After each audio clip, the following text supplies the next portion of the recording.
என் நெஞ்சில் குடியிருக்கும்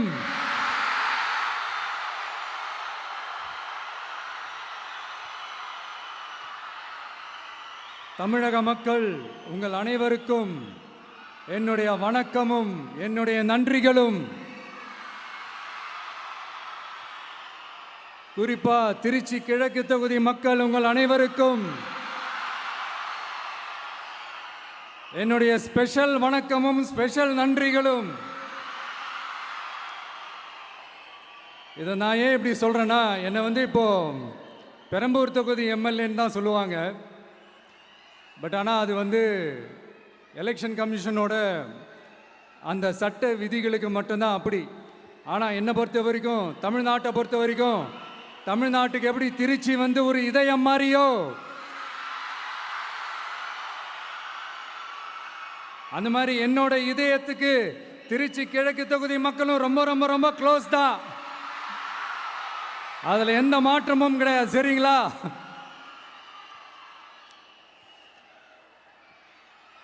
ஆட்சிக்கு சில வாரங்கள் கூட ஆகலை. 6 மாதம் அமைதியாக இருப்போம்னு சொன்னவங்களாம் 6 நாள் கூட அமைதியாக இருக்க முடியல. ஆட்சிக்கு அரை மணி நேரத்திலே ஆரம்பிச்சிட்டாங்க.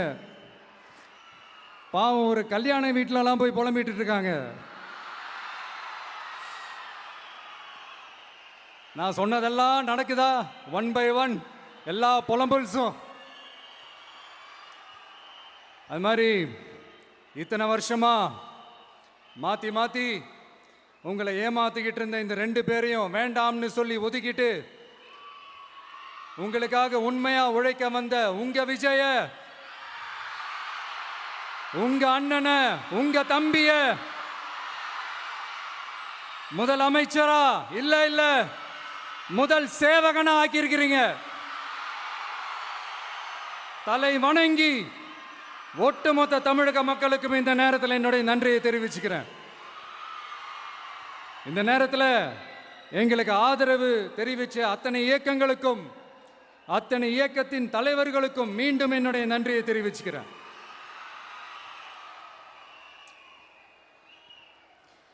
புரட்சி தலைவர் எம்ஜிஆர் அவர்களுடைய முதல் தேர்தலில் கூட இந்த அளவுக்கு ஒரு ஓட் பர்சன்டேஜ் வாங்கலை அப்படின்ட்டு நிறைய பேர் சொன்னாங்க. ஆனால் நீங்கள் டிவி கேட்க அவ்வளோ நீங்கள் ஆதரிச்சிருக்கிறீங்க. நான் எம்ஜிஆர் அவர்களோடலாம் நான் கம்பேர் பண்ணல.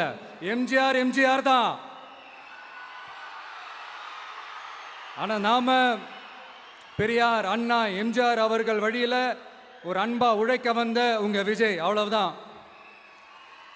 1977 நீங்க போடாத ஓட்டை 2026 நீங்க போட்டிருக்கிறீங்க.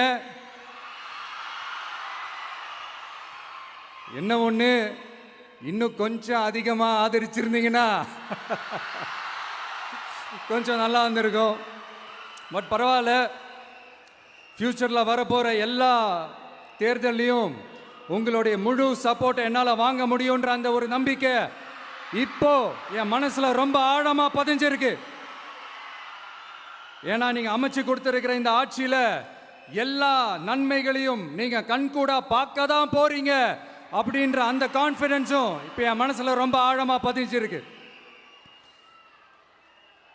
யார் எந்த நிலைமைக்கு எந்த பொசிஷன்ல போனாலும் இந்த கிண்டலும் கேலியுமா பேசுறது இருக்கத்தானே செய்யும்.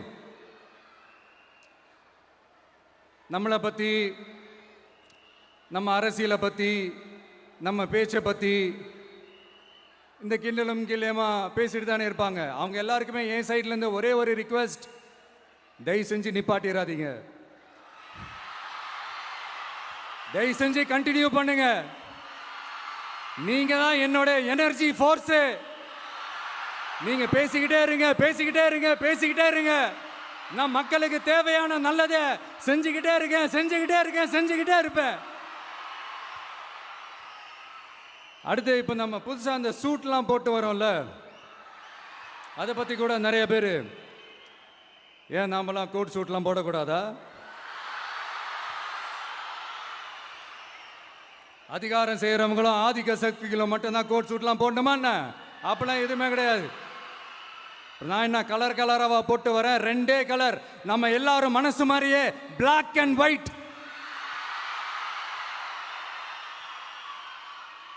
எல்லாத்திலும் பிளாக் அண்ட் ஒயிட்டா இந்த விஜய் இருப்பான் அப்படின்னு காட்டுறதுக்கு தான் அந்த கலர்.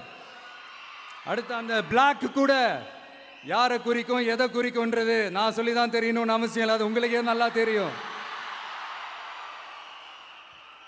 எல்லாத்துக்கும் இப்படி வழக்கம் சொல்லிக்கிட்டு நசன் பேசுகிற டைப்பும் நம்ம கிடையாது. உங்களுக்கே தெரியும், அதிகபட்சமாக எல்லா மீட்டிங்கிலும் 20 நிமிஷம்குள்ளே தான் நான் பேசியிருக்கிறேன். அதனால் இப்போ மக்கள் என்கிட்ட என்ன சொல்கிறாங்க அப்படின்னா, இந்தப்பா விஜய், நீ எங்களுக்காக உழைக்கிறதுக்காக வந்திருக்கிற, அந்த வேலையை மட்டும் பாரு, உன்னை பற்றி பேசுகிறவங்கள நாங்கள் பார்த்துக்கிறோம் அப்படின்னு சொல்லிட்டாங்க. சரி, ஆனது ஆச்சு. இப்போ என்ன, உனக்கு எதிரிகளே இல்லையா அப்படின்லாம் கேட்டால் அப்படிலாம் நான் சொல்ல மாட்டேன், அப்படிலாம் நான் நினைக்கவும் மாட்டேன், அப்படி நினைக்கவும் கூடாது. இப்பவும் சொல்கிறேன், அரசியல் ரீதியாக சொல்கிறேன், 2 பேருக்கு நடுவில் தான் போட்டியே. ஒன்று இன்னொன்று, எஸ், ஒன்று டிவிகே, இன்னொன்று டிஎம்கே. இதுக்கு நடுவில் வேற யாருக்கும் எந்த வேலையும் கிடையாது. ஏதாவது இருக்குன்னு சொல்றீங்க? எலெக்ஷனுக்கு முன்னாடியும் அவங்களுக்கு ஒரு வேலையும் இல்லை, இப்ப எலெக்ஷனுக்கு அப்புறம் சுத்தம். ஆனா இந்த திமுகவும் மற்றும் பலரும் ஒன்னா சேர்ந்துக்கிட்டு இந்த விஜயோட ஆட்சி வந்துடக்கூடாதுன்னு சொல்லி ஒரு கூத்து ஒன்று பண்ணாங்களே, அந்த கடைசி 5 நாள், அடாடாடாடாடா, நமக்கெல்லாம் ஓஹோ இப்படியெல்லாம் கூட நடக்குமோ என்ன கூத்துங்கிறீங்க. ஆனா ஃபியூச்சர் என்னவா இருக்குன்றதை மட்டும் இப்ப நான் சொல்றேன். உங்களுக்காக உண்மையா உழைக்க வந்த இந்த விஜயா, இல்ல இந்த விஜயோட ஆட்சி அமைஞ்சிடக்கூடாதுன்னு தடுக்க நினைச்ச ஸ்டாலின் சாரா, அவ்வளவுதான். இதுக்கு நடுவில் வேற யாரும் எந்த அல்லு சில்லும் உள்ள வந்து நம்மளை தடுக்கிறதோ எதிர்க்கிறதோ ஏதாவது பண்ணாங்கன்னா நிர்வாகம் அதுக்கு பொறுப்பில்லை ராஜா, நிர்வாகம் அதுக்கு பொறுப்பில்லை. ரிசல்ட் என்னவா வரும்ன்றது அது உங்களுக்கே நல்லா தெரியும்.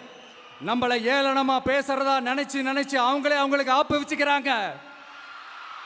திமுக நம்மளை தடுக்க, திமுக நம்மளை எதிர்க்க, திமுக நம்மளை அவமானப்படுத்த அத்தனையும் நமக்கு நன்மையே.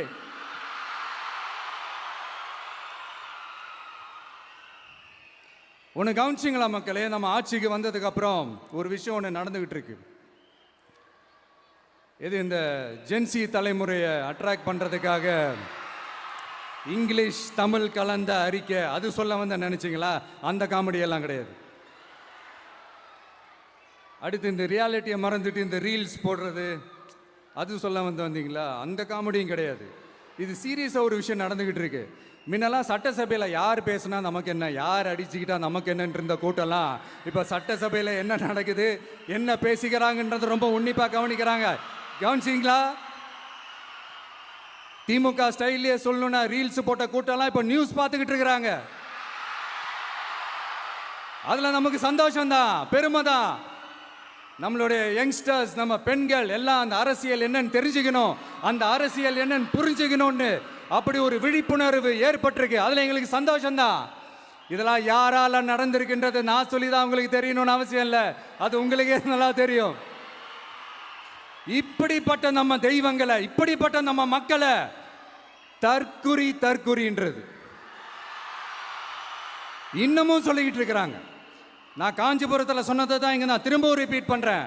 நீங்கள் தற்குறின்னு சொன்னீங்களே, அவங்க தான் உங்களோட அரசியல் வாழ்க்கையே ஒரு கேள்விக்குறி ஆக்கியிருக்கிறாங்க.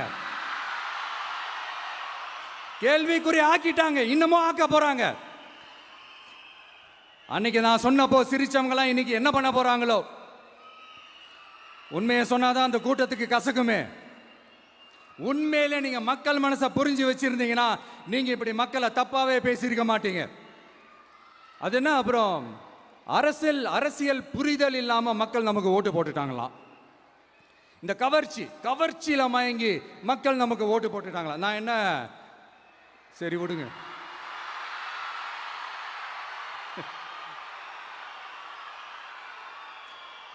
மக்கள் அவங்களுக்கு ஓட்டு போட்டா அந்த மக்கள் நல்லவங்களாம், அதே மக்கள் நமக்கு ஓட்டு போட்டா அந்த மக்கள் கெட்டவங்களா, தற்குறியா.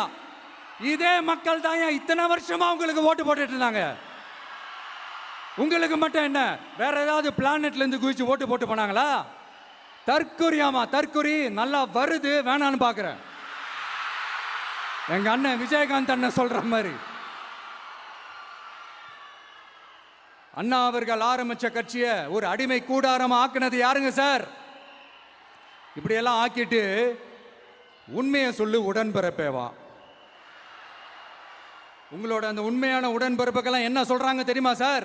திமுக இப்படி ஆனதுக்கு காரணம், அந்த காரணத்தை வெளியிலலாம் போய் தேடாதீங்க, உங்க குடும்பத்துக்குள்ளேயே கேளுங்கிறாங்க. உங்களுக்காக மாடா உழைச்சி தேஞ்சு போய் கிடக்கிறோம். திமுக இப்படி ஆனதுக்கு காரணம் உழைக்காம சொகுசா இருக்கிற உங்க குடும்பத்துக்குள்ளேயே போய் கேளுங்கிறாங்க. ஒவ்வொரு திமுக தொண்டனும் அதை சொல்றாங்க. அதை புரிஞ்சிக்காம நம்மளையும் நம்ம மக்களையும் தப்பா பேசிக்கிட்டு, நீங்க மக்களை தப்பா பேசுனீங்கன்னா இந்த விஜய் வந்து கேள்வி கேட்பான், சும்மா இருக்க மாட்டான். இந்த விஜயும் தமிழ்நாட்டு மக்களும் வேறு வேறு இல்லை. இந்த விஜய் தான் தமிழ்நாட்டு மக்களோட ஒரு உண்மையான ஒரே பிரதிநிதி. இது இன்னைக்கும் சரி, நாளைக்கும் சரி, நாளன்னைக்கும் சரி, இதுதான் நிஜம். மறுபடியும் சொல்றேன், நமக்கும் மக்களுக்கும் இடையே இருக்கிற இந்த பூர்வ ஜென்ம பந்தத்தை, அந்த உறவை ஏதோ இந்த சதிகள் சூழ்ச்சிகள் பண்ணி யாராலையும் எதுவும் கெடுக்கவே முடியாது. கெடுக்க ட்ரை பண்ணீங்க, நம்ம ஆட்சிக்கெல்லாம் வரதுக்கு முன்னாடி என்ன சதிகள், என்ன சூழ்ச்சிகள், என்னென்னலாம் பண்ணி எப்படியெல்லாம் தடுத்துடலான்னு. ஆனால் இப்போ ஆட்சிக்கு வந்த இந்த சாமானிய மக்கள் ஆட்சியை நீங்கள் இந்த எதிர்கட்சியாக இருக்கும் போது ஒன்று யூஸ் பண்ணுவீங்கள்ல, இந்த அறத பழைய டெக்னிக்கு, அதெல்லாம் யூஸ் பண்ணி நம்மளையும் மக்களையும் பிரிச்சலாம்னு நினச்சிங்கன்னா அது ஒரு காலம் நடக்காது. மக்கள்லாம் ரொம்ப தெளிவாயிட்டாங்க சார், ரொம்ப தெளிவாயிட்டாங்க. அதனால ஒரு ஆக்கப்பூர்வமான ஒரு எதிர்கட்சியாக செயல்பட்டு மக்கள் மனசை வெல்ல பாருங்க. இந்த கடைசி லாஸ்ட் 1 மந்த்தா நடந்த ஒரு சில விஷயங்கள் உங்ககிட்ட நான் ஷேர் பண்ணணும்னு ஆசைப்படுறேன். இந்த 200 யூனிட் மின்சாரம், கட்டணமில்லா மின்சாரம் அறிவித்தோம். அதில் ஆல்ரெடி இருந்த 100 யூனிட் திமுக கொடுத்தது கிடையாது. மேடம் ஜெயலலிதா மேடம் இருந்தப்போ செஞ்சுட்டு போனது. ஸ்டாலின் சார் பதவி போன அந்த கடுப்பில் அறிக்கையா விட்டு தள்ளிக்கிட்டு இருக்கிறாரு. என்ன பண்ணீங்க உங்களோட ஆட்சியில்? மக்கள் பணத்தை, டாஸ்மாக்ல இருந்து அடிச்ச அந்த பணத்தை, ஊழல் செஞ்ச அந்த ஃபைலை க்ளோஸ் பண்றதுக்கு அலையா அலைஞ்சிங்க. ஆனா இந்த விஜய் மக்களுக்கு தொந்தரவா இருக்கிற அதே டாஸ்மாக க்ளோஸ் பண்ணா. விவசாயிகளோட அந்த கடனை தள்ளுபடி மேக்சிமம் இந்த 1 மந்த்ல என்ன செய்ய முடியுமோ அதை செஞ்சான். நீங்க தான் அந்த நிதி சம்பந்தமா இருக்கிற எல்லா கேட்டையும் லாக் பண்ணி வச்சுட்டு போயிருக்கிறீங்க. அதை சரி செய்ய வேணாமா? அதை ஒழுங்குபடுத்த வேணாமா? அதனால மறுபடியும் சொல்றேன், இந்த விஜய் பொய் சொல்லி ஏமாத்துறதுக்காகலாம் அரசியலுக்கு வரல. உங்க கூடவே நிக்கிறதுக்காக மட்டும்தான் அரசியலுக்கு வந்திருக்கிறேன். அதுல எந்த மாற்று கருத்துமே கிடையாது. கவலையப்படாதீங்க விவசாய பெருமக்களே. அடுத்து இந்த சட்டம் ஒழுங்கு, அது சரியில்லை இது சரியில்லைன்னு சொல்லி திமுகவும் மற்றும் பலரும் மாறி மாறி கூவுறீங்க. நான் ஒன்று கேட்குறேன், இந்த மாடல் அரசுன்னு சொல்கிறீங்களே, அதில் என்ன செஞ்சு வச்சுட்டு போயிருக்கீங்க? ஒரு ஊர் விடாமல், ஒரு தெரு விடாமல் போதைப் பொருள் கலாச்சாரம் அப்படியே ஸ்ப்ரெட் ஆகி கொட்டி கிடக்குது. அது அப்போவே இனிஷியல் ஸ்டேஜ் அதை நீங்கள் கண்ட்ரோல் பண்ணியிருந்தீங்கன்னா இத்தனை பெண்களை இழக்க வேண்டிய ஒரு சூழ்நிலை ஏற்பட்டிருக்குமா? எல்லாத்தையும் பண்ணிட்டு பழியை தூக்கி ஏன் மேலே போடுறாங்க. நீங்கள் என்ன பழி நம்ம மேலே போட்டாலும் மக்கள் நிம்மதியாக வாழக்கூடிய அந்த செயலை கண்டிப்பாக இந்த விஜய் செஞ்சு தான் காட்டுவான். அதுக்காக தான் எஃபிஷியண்டான போலீஸ் ஆஃபீஸர்ஸ் நான் அப்பாயிண்ட் பண்ணியிருக்கிறேன். எஃபிஷியண்டான அந்த போலீஸ் ஆஃபீஸர்ஸ் டீம் நான் அப்பாயிண்ட் பண்ணியிருக்கிறேன். பெண்கள் பாதுகாப்பான அந்த சிங்க பெண் காவல் படை நெக்ஸ்ட் வீக் அதை இனாகரேட் பண்ண போகிறோம். தப்பு செஞ்சவங்களுக்கான தண்டனை, அதுக்கான சார்ஜ் ஷீட் எல்லாமே ரொம்ப ஃபாஸ்ட்டாக ரொம்ப ஸ்பீடாக செய்கிறதுக்கான அந்த வேலையை செய்ய சொல்லியிருக்கிறோம்.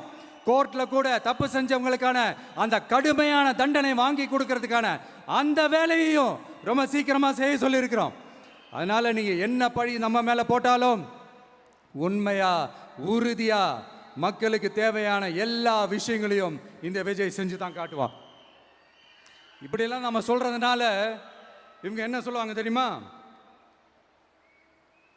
அவங்க தான் ஆட்சியிலே இல்லையே, அப்புறம் ஏங்க அவங்கள குறை சொல்றீங்க அப்படின்னு கேட்பாங்க. வேரில் வெந்நியை ஊற்றிட்டு போனவங்கள வெளிச்சம் போட்டு காட்டாமல் பின்ன வேற என்ன சொல்லுவாங்க? இதெல்லாம் மக்கள்கிட்ட நம்ம தெளிவாக எடுத்து சொல்லணும் இல்லையா? அதுக்காக தான் இதெல்லாம் சொல்லிட்டு இருக்கிறேன்.